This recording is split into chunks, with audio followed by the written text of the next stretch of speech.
Welcome to Unleash Your Light with Luz. On today's episode, we sit down with Dr. Kim Johnson Hatchett. She's a neurologist, mom, wife, and powerhouse who proves it is never too late to follow your dreams.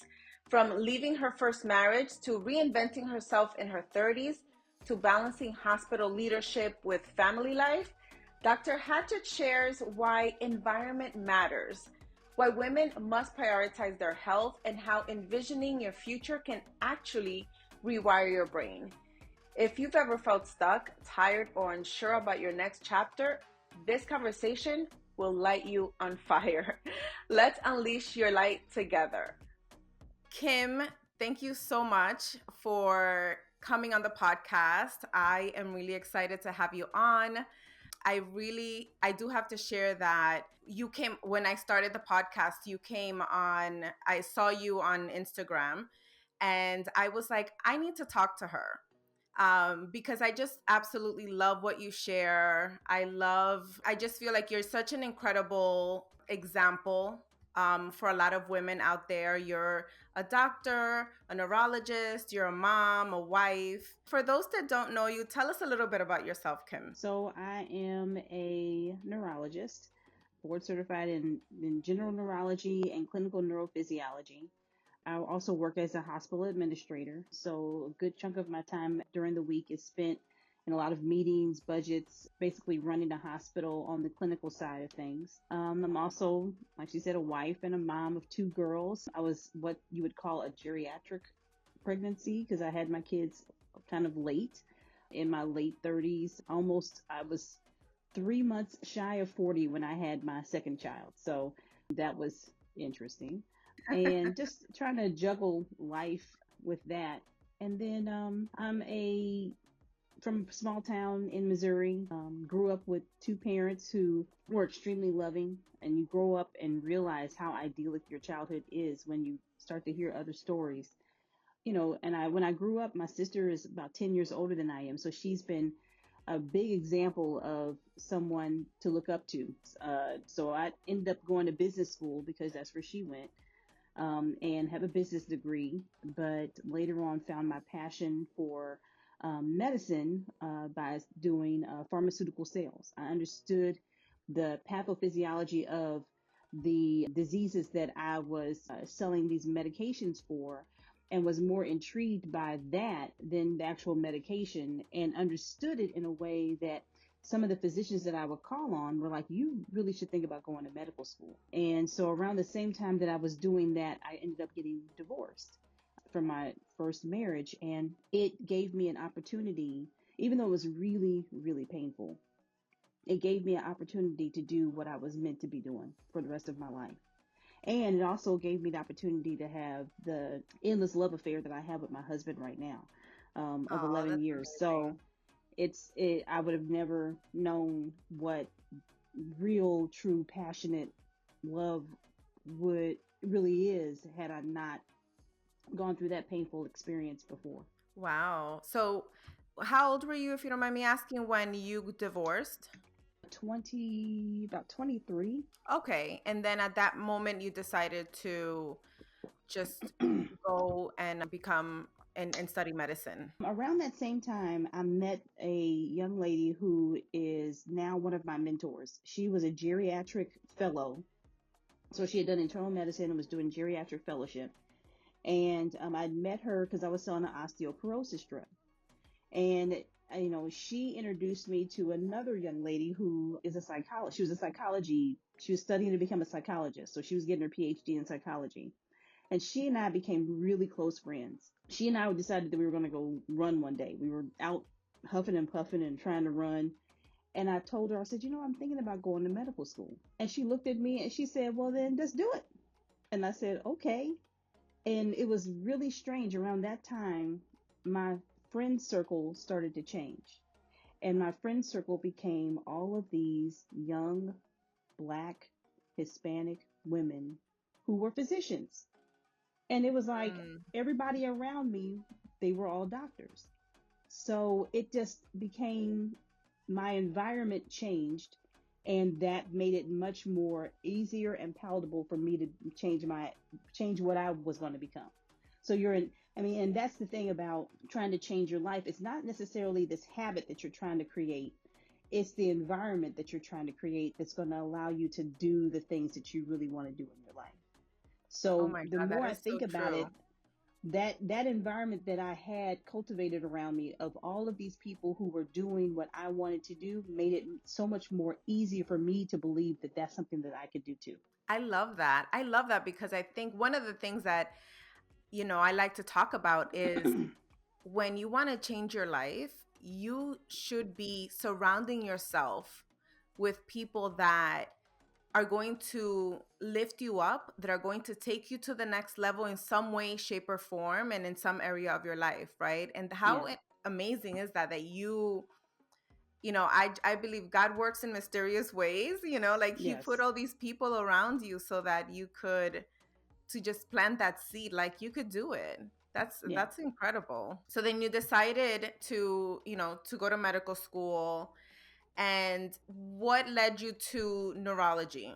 Hey there, are you tired of feeling stuck in the endless cycle of work, motherhood, and house duties while your own dreams and passions quietly take a back seat?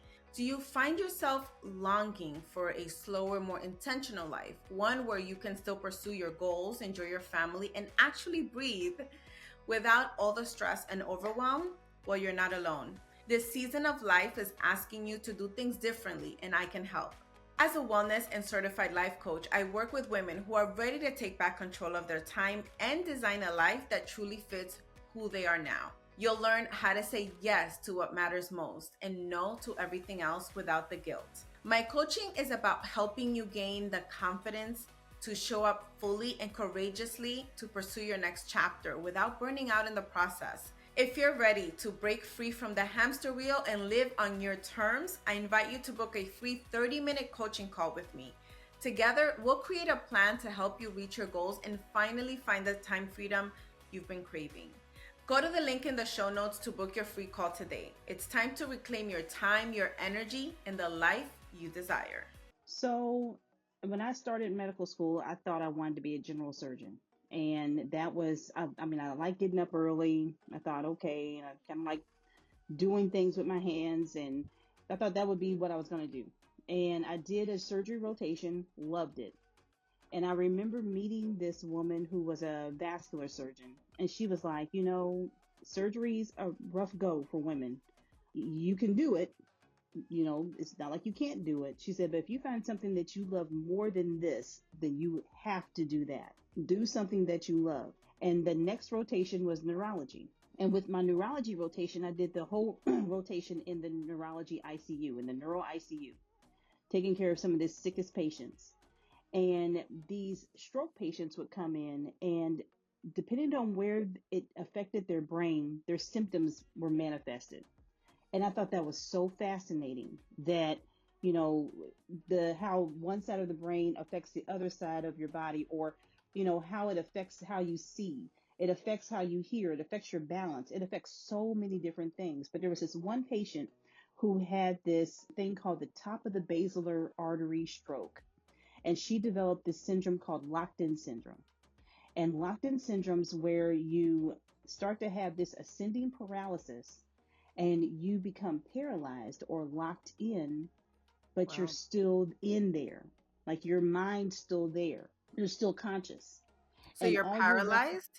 you're paralyzed. And all you Wow. can do is blink and look up and look down. You can't even look to the left or right. You can't do anything. And I watched this woman go into locked-in syndrome because she presented too late for us to do anything to really help her from a stroke standpoint. She had been having stroke-like symptoms all day, and it was just we couldn't. It was too late. By the time she showed up, it was too late, and we saw it on the scanner. We saw where the thrombus was, and we couldn't get to it to help her. Mm, So we knew that this was her fate. So gosh.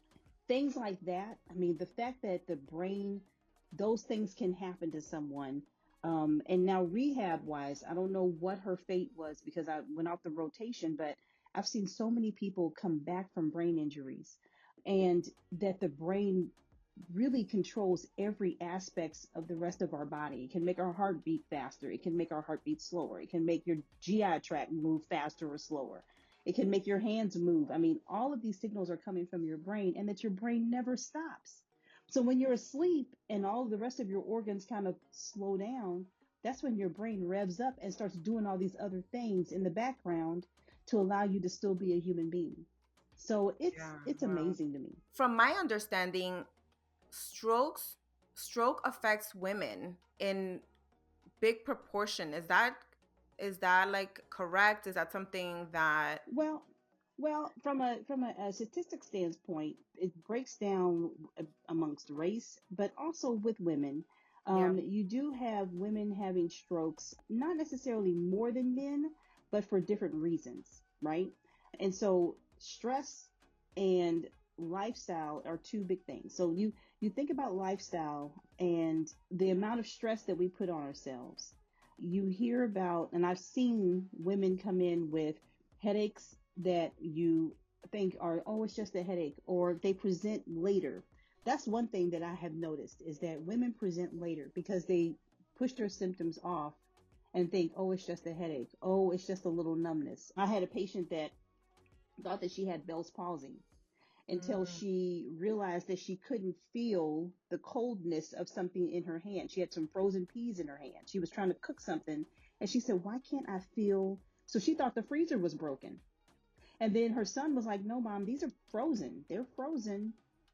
And then she realized something's wrong. And she had been like that all day and had a stroke.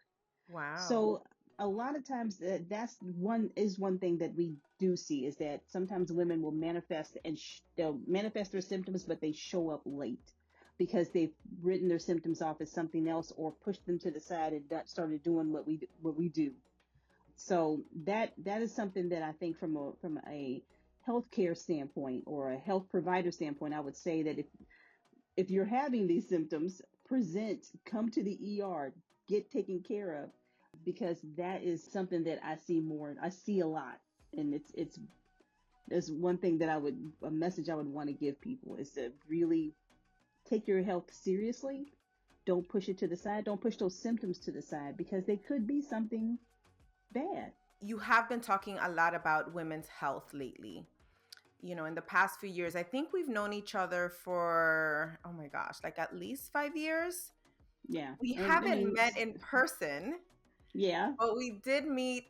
This is why I love Instagram and social media, because I know it has its bad things, but it has its great things. And it has really connected me with incredible people, and you're one of them.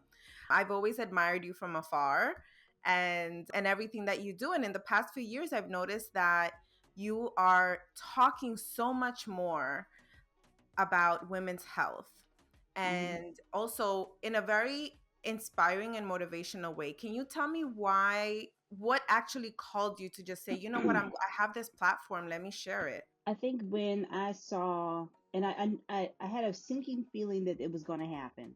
But when the pandemic happened, I had this sinking feeling that it was going to affect minorities more than others. And then when I started seeing people that I knew pass away, I was like, oh, and I all of the comorbidities that go along with it. I was you just saw it happening. And so that sinking feeling made me think I've got to do something about this. I've got to let people understand that, we can of course prevent the virus by distancing and all those things, but what's the underlying problem? The underlying problem is that we're not healthy Yeah. and we've got to get more healthy. We've got to look at all of these chronic diseases that we have just said, okay, well, it's just part of our life. As we get older, we're going to become diabetic, or we're going to have high blood pressure, or, I can't help that I've gained all this weight. It's okay. I mean, I want you to love yourself, but I also want you to love yourself, like really love yourself and take care, because it's the only body we have. We are an N of one. No one else is like you, and you have the power within yourself to really be healthy. And I think that will make your life, your quality of life so much better. Like I've visited other countries, and I've lived in China during medical school for a little bit. The lifestyle of this other country, people were happy. Now, did they have a lot? Not a lot, but they were healthy. They were spending time in the park. They were outside doing things. They were eating well. And they weren't eating expensive food, but they were eating healthy food. I remember when I came back from China, one of my friends was like, "You lost so much weight." And I was like, "But I ate well over there. I wasn't like starving myself. It was just that I ate, the quality of food that I ate was so much Yeah. better." So it's just, I saw so many little things that started to bother me that I was like, I can't just be silent about this. We've got to do something. And so even with my little platform, I thought I could at least, motivate the few people that follow me. And I mean, it's actually grown quite a bit here lately, but I think that's the motivation. The motivation behind it was I could see the writing on the wall, and I knew that the statistics were going to be African Americans, Latino Americans, all of these are going to have higher rates of COVID or higher Yes. rates of this because of their underlying comorbidities. And I was like, ugh, I don't want to hear it anymore. We've got to do something about it. That's awesome because that's what it is. We have to use the platform that we have to educate, And one of the things that I love about you is that you and this is important because I think that women sometimes hear other women talking and they're like, "Oh, it's easy for her," for whatever reason, right? They assume, "Oh, she's a doctor, she can do it, she has the time, she has the money." And that is not the case. I mean, a few years ago when we first met, you were very much into making sure that you were also getting healthy. And I Yeah, remember it was not easy. It was not easy for me. It's still not easy. And you were having a lot of, and I wouldn't even say a lot of issues, but you really were struggling a little bit with the time, just like all of us do. yeah, The yeah, time to work out, the like how to eat healthier, etc. We are all in the same boat, right? And yeah. that's important for women to understand. And I hate when people say, "Oh, everybody has the same 24 hours." Well, no, they don't. Some people are single moms. Some people have to, make dinner, and they have to, help with homework, and they don't have the same time. Make the lunches. And then, but oh, by the way, I have still have to go to work and still be this superwoman at work and do all the things at work. So finding the time to do all the things is a struggle for, like you said, everyone. All of us have different situations, and it's just a matter of prioritizing certain things, prioritizing your health, working to figure out what you can do. Like last night, I was telling my husband that I wanted to be at work at 7:15 or 7 between before 7:30. I want to be there at 7:15. He said, "Okay, well, let's just go backwards. 7:15. Okay. Do you want to work out? Yes. Okay. We know we got to get the kids' hair done. I got to do their hair. They're still at the age where I have to do hair. Okay. And then you want to make breakfast and you want to do this. So we had to backtrack to what time I needed to actually wake up because I wanted to get my workout in. I wanted to do all that. And then I just had to, like Mel Robbins says, 5, 4, 3, 2, 1, and just do it. That's what I think that people need to understand is that we are all struggling and all trying to do all the things and live this best life that we only get one shot at. So let me ask you this. So what do you do for yourself? Like what are the things that you have learned not only as a neurologist, but obviously as a woman, as a mom, and as a busy woman in Hmm. general that Hmm. you have implemented in your life with this knowledge that you have and that you also share on your Instagram? I've come to realize that if I don't do things in the morning, it's just not going to happen. So a lot of my friends will say, "Oh, I like to work out, but I don't like to get up early." And so then I just don't work out because, your evenings are taken up by so much stuff. You get home from work, you cook dinner, you do homework, somebody has to take a bath, and somebody wants to play dollies, and then you want to read a book. And then next thing you know, it's 10 o'clock and you haven't done anything from a workout standpoint. So I have to work out in the morning, and I'm at that stage in my life. Now, maybe there'll be a stage in my life where I can just kind of free willy it and come home and work out, but I'm not there yet. And a lot of us aren't there. So I've come to realize that I have to really set boundaries about what I want to do and really stick to it. because I think about where I want to be in 6 months and then where I want to be in 5 years. Because, some people say, oh, I want to lose weight for the summer, hot girl body, hot girl summer. Okay, that's great. But the reality is, the people that are hot girls that's their lifestyle. That's just them. They don't just work out to fit into the dress. They work out because they want to be healthy. So I think I've changed that mindset. If I used to say, oh, I just want to look good for this, this, gala or this, party I'm going to or whatever. And now my mind is wrapped around the fact that this is going to be me for the rest of my life. I want to age well.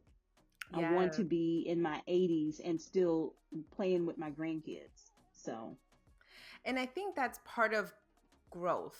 That's, this is what I always tell, a lot of my my coaching clients is that it's in the beginning, it's hard. Everything that you start, it shouldn't it's not don't expect it to be easy. When you're doing something different, it's going to be difficult, it's going to be hard. And I don't think that it gets necessarily easier. You get better at doing, hmm hmm juggling certain things, managing. But I always tell them, I'm like, it's a growth process, right? Because I'm in that same place too, where I realize that it's not about looking good necessarily. Like, yes, I want to look good, but I want to feel good, and I want to age good. I want to yeah, be, like you said, I want to be 80 and still be able to like lift weights, right? If I want to do that, because I want to be strong, yeah. or do whatever it is that I want to do. I want my body to continue functioning as in its best capacity. And that's really important. And I think when I see patients that have aged well and those that haven't, it's so striking. And I mean, there's a syndrome out there that all of us could get if we don't push ourselves, and that's sarcopenia. Have you heard of sarcopenia? I haven't. Okay, so sarcopenia is the atrophy or shrinkage of muscle as you age. And it's a very real thing that can happen if you don't continue to work out, if you don't do resistance training, if you aren't doing something that's going to build muscle. Because muscle is really like, if you don't use it, you will lose it. And as you age, so much percentage of your muscle shrinks if you're not doing something to keep it built up. So this thing called sarcopenia will happen to you if it's inevitable if you're Wow. not doing anything actively to continue to keep your muscles and keep your body mobile. So that's the That's reason why older people seem frail or they'll step off a curb and fall and break their hip. It's because they are not doing the resistance training that we all need to continue to do again for the rest of our lives. You've shared a lot of things on your social media. Is there something that you think women really need to know in this time right now that we're living, especially post pandemic, when, hmm at least I can speak for myself, it was extremely traumatizing in a lot of different ways. I mean, I considered myself pretty much a pretty positive person, and that I was able hmm to navigate stress, but like the pandemic hit and it was on a different level. We both work out regularly, etc. We've been able to do that, but still I know that that's not everybody. That's Yeah. not all the women out there. So what do you think we need to be really focusing on right now? First, stop and realize how incredibly blessed we all are. We all made it past the pandemic. So if you're Mhm. actually having to think about it right now, you're thinking, oh, what should I do with my life? Wait a minute, I'm still alive. Thousands, hundreds of Yeah, thousands of people didn't make it. We made it. Okay, so that's blessing number one. love it. That's just baseline. And then blessing number two is that you actually are thinking about a way to make your life better. So you're already there. Like you've already gotten to the point where you're like, okay, I've got to figure this thing out. So taking small steps. So like maybe say, okay, how much water am I drinking? Let me quantify that. And then once you've quantified it, like truly quantified it, not, oh, I'm drinking my water. No, how much water truly are you drinking? And then give yourself a number that you're going to aim for, and then just go from there. So you can start with your water intake, something easy Think about what you like to do to move. Do you like to dance? Do you like to walk? And then incorporating some strength training into it. So all those little baby steps that you can take to change your environment and then elicit help. So instead of saying to your loved one, your partner, you're always eating all this crazy food, and I can't be around you, and no, this is too much. Say, tell them, say, hey, I really want to get myself together, and I'd like for you to help me, and enlist help, and make yourself accountable to not only your loved ones, but maybe a friend. You do it with someone. So all these little tweaks we could do, but first realize the basic blessing that we made it. All the stress, all the crap, all the madness that we had to live through for those years, we made it past that, and we are on the other side. It's just like nothing else matters when you really think about just the importance of just being grateful and thankful Hmm. that, like you said, we made it. That is huge. It's so Yeah, true. In terms of women's health, like maybe brain health, I think is also something that, and I'm reflecting a lot of like myself and a lot of the women that I coach, and it's that we give so much of ourselves to our families, and there's nothing wrong with that, but we have to yeah, remember to take care of ourselves, yeah. and it is not selfish. I think that that's something that we all struggle with. You struggle with the fact that you want to be a good mother, you want to be a good wife, you want to be a good friend, you want to be, you want to do all the things that you in your nature is built within you to do. Your first friend should be your friend to yourself. You have to really think about the oxygen in the plane analogy.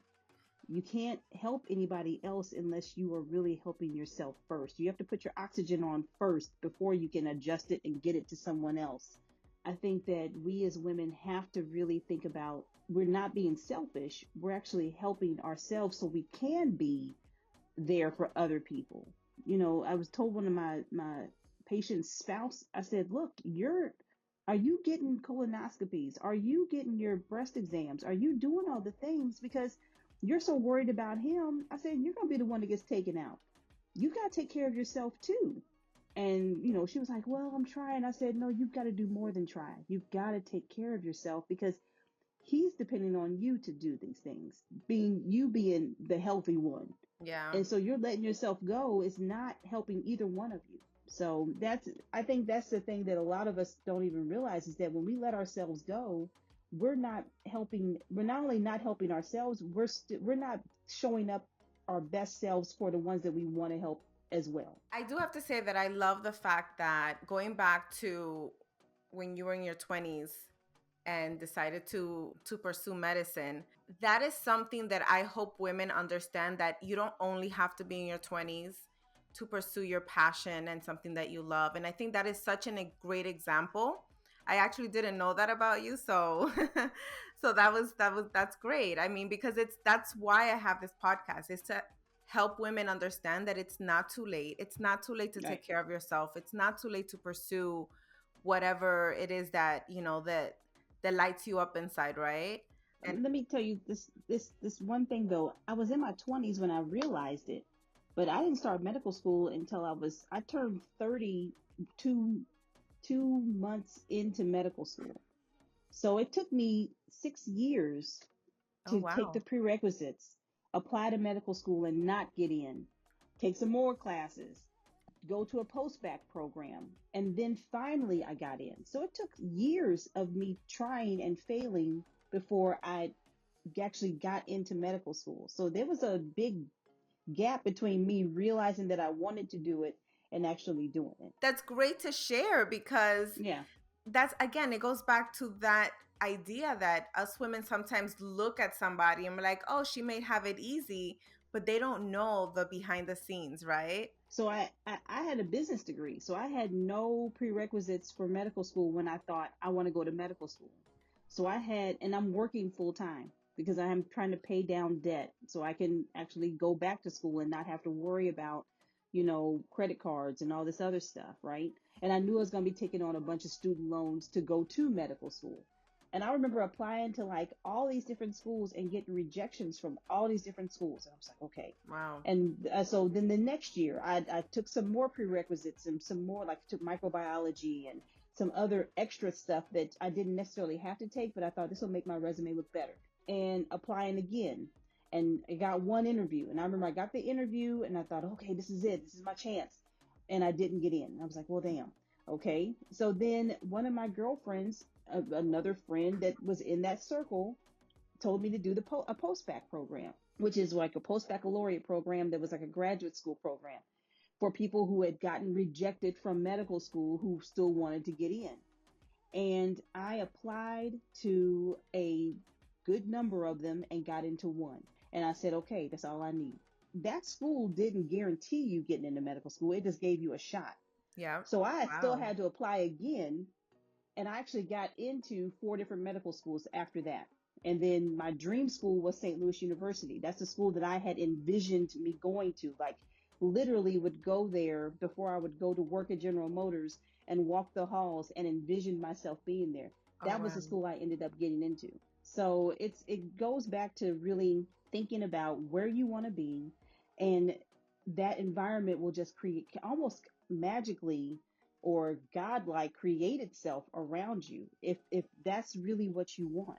We have the power to envision so many different things in our life, and we just if we don't tap into that power, it's a shame. I mean, I think we have that God-given power to tap into these things, and we have got to use it more and more. And that's what I would tell women to do.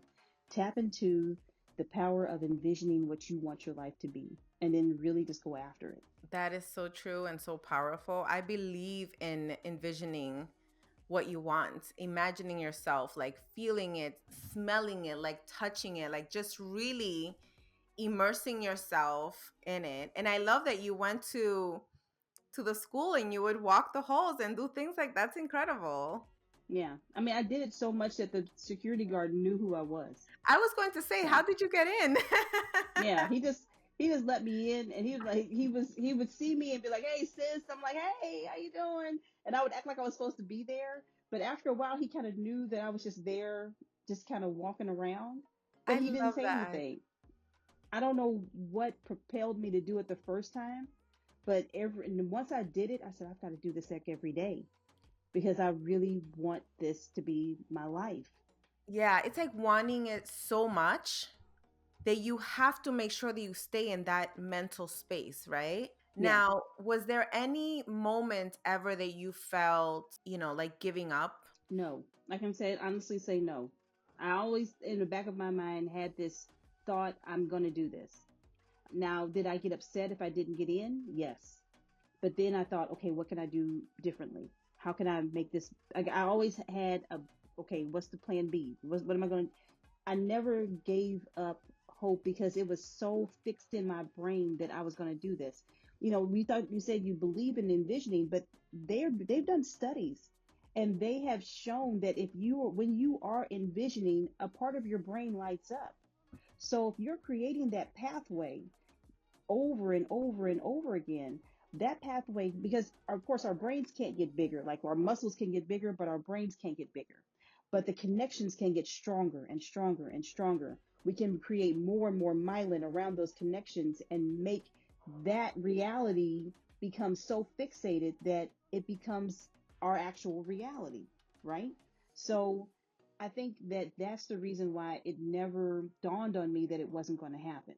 It was just going to be about when is it going to happen? Because at the end of the day, and I think we've both listened to a lot of personal development where it's like you cannot have a plan B. If you're giving your brain a plan B, then it's going to like not really be all in to go after that. You will start looking for other excuses or reasons to do other things.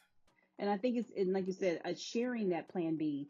So like the person that hired me at General Motors was like, look, I can tell that there's something else that you kind of want to do.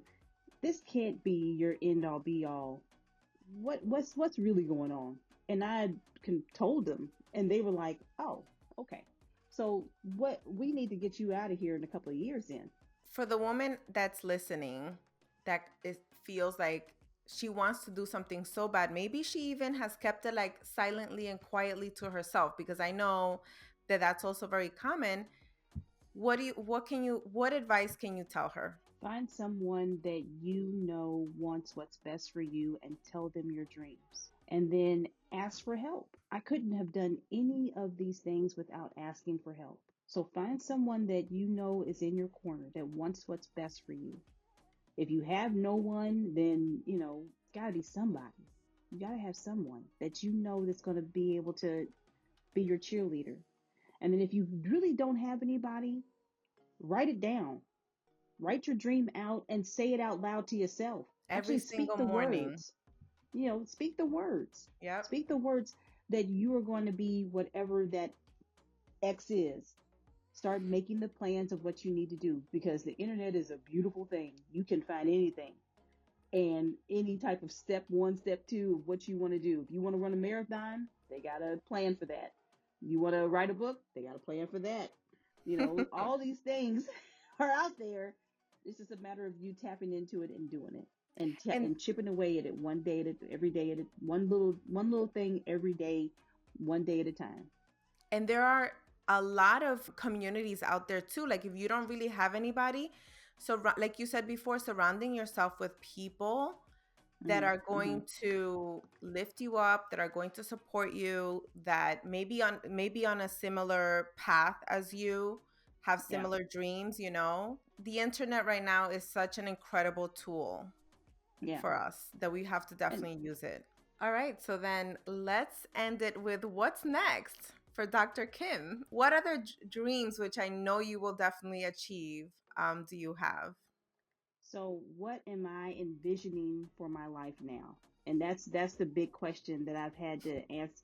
And what I can see myself doing is moving massive amounts of people towards their goals. I can see myself on stage talking to thousands of people and giving them the tools that they need to live their best and most authentic and amazing life. I can see that.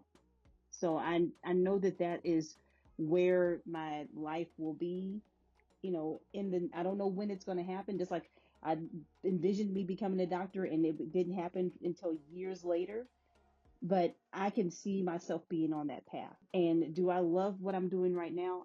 Absolutely. I love taking care of patients. I love being a physician. So will I do this other thing that I'm envisioning full time? Probably not, because I've worked so damn hard to become a doctor and I really like being a neurologist. But I also know that this one thing that I'm doing is not the ultimate calling of what God really wants me to do. And I don't want to, I've given you all these things and you didn't utilize them. I want to hear, well done, good and faithful servant. I want to hear that in the end. Yeah. So I know that end is coming, hopefully years from now, but that's what I want to hear. So I know that if I'm envisioning that means it's something that I need to actually pursue and do. I love it. I love it. And I will be here to watch you, and because I know it's going to happen for sure. And Oh, I'll be well, your number thank one you. cheerleader. Well, I'm so proud of you taking the leap and doing this podcast. This is amazing. You. Congratulations on putting this out there for all the women that are on your platform and that follow you, because you inspire me. When I see you working out, I'm like, I got to get on and let me get my weights together. So, I just applaud you. So, congratulations on this. And this is just amazing. Thank you. Well, thank you so much again, Kim, for coming on. But maybe we'll have you on again to talk about, dementia is something that is such an important topic. I love to say that I have a neurologist on my corner if I ever need one. You definitely do. You do. Definitely. Thank you. Thank you so much. Thank you for listening to Unleash Your Light with Luz. If this conversation with Dr. Kim inspired you like it did me, share it with a friend. Leave us a review and don't forget to subscribe so you never miss an episode. Follow me on Instagram at Fit Reporter for more stories that empower and uplift you. And if you'd like, share it on your stories and don't forget to tag me. Your next breakthrough could be just around the corner. Till next time, friend.